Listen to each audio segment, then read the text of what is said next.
Happy Canada Day, everyone. My name is Miranda, and I am the Outdoor Ed and Challenge Course Programmer here at the town of Georgina. And today what I'm going to be doing is I'm going to be sharing one of my favorite summer recipes, which is a mango salsa. I love this recipe because it's quick and easy to whip up.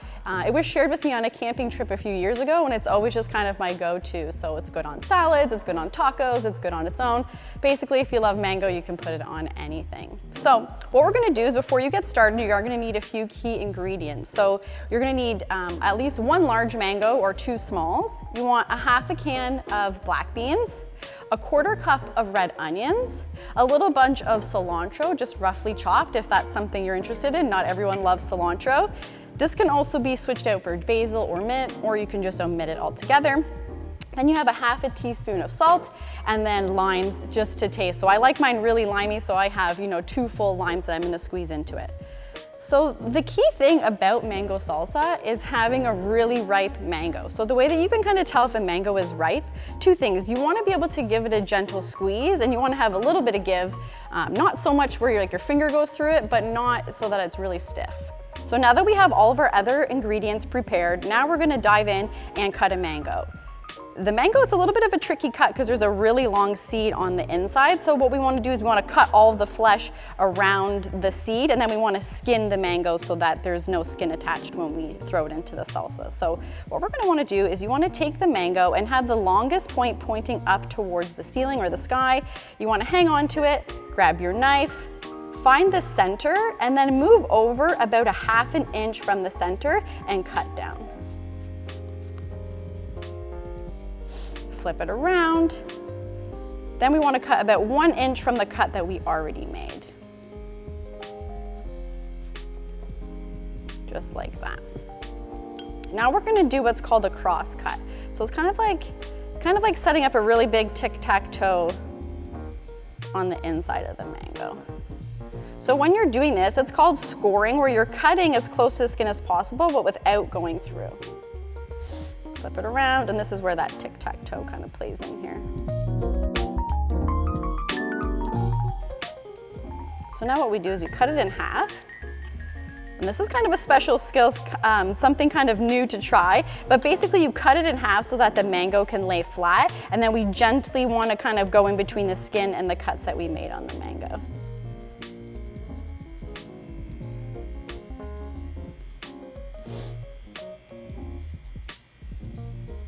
And sometimes you don't get it on the first try, that's okay.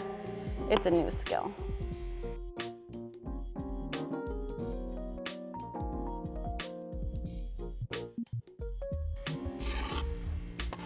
Now there's still a little bit of flesh around this part of the mango. So what we can do is actually just cut right down the middle and try to cut as close to the seed as possible.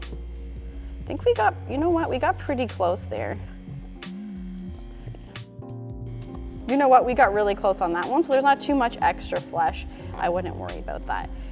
When you cut a really big mango, sometimes there's a lot of flesh left over on the outside, and you can kind of peel that off as well. So that's mango 1, and now let's do mango 2.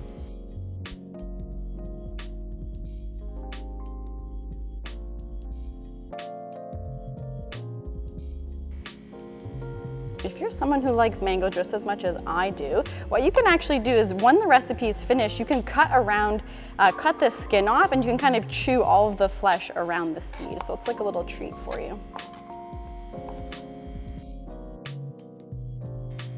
Grab our bowl here. So we'll pick up our mangoes, toss those in. And of course, before I started, I made sure my hands were nice and clean, because you are going to be handling all of the ingredients here. So mango in, black beans,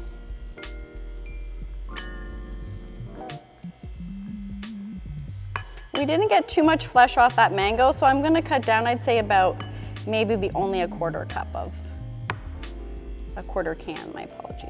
There you go. And you just kind of want to mix it up. If you're someone who eats salsa, you're cooking regularly, you kind of have an idea of what you like and what you don't like. You want to kind of have about equal amounts of all of the ingredients, so a little bit less here. Your cilantro. And you can just roughly chop that. You can even do the stalks in there as well. And this one, pinch.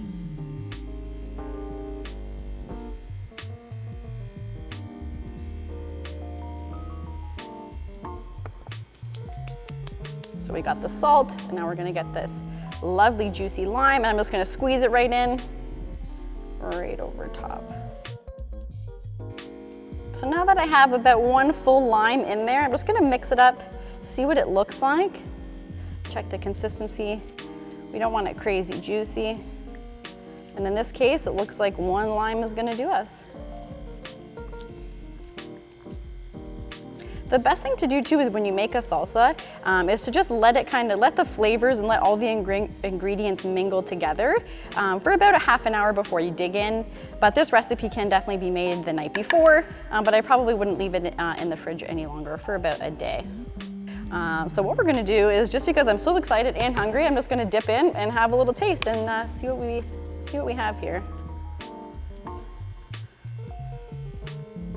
See if we can get a good combination of all the ingredients. Ready?